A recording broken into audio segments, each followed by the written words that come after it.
लोग कहते हैं कि सही रास्ते पर चलो। क्या कहते हैं लोग? कि सही रास्ते पर चलो।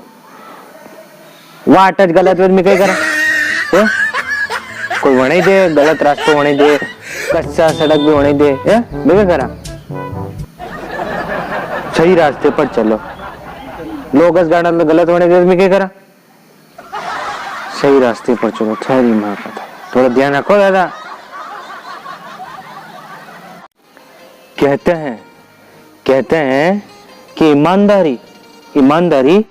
ईमानदारी सबसे अच्छा धन है। तो बेईमानी क्या है? कालो धन।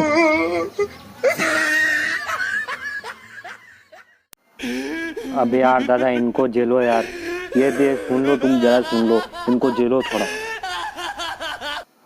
प्यार करती हूँ आपके बेटे से, रिश्ता पक्का करवा दो वरना घर से भगा के ले जाऊंगी। फिर नाक कट जाए तो मुझे मत बोलना।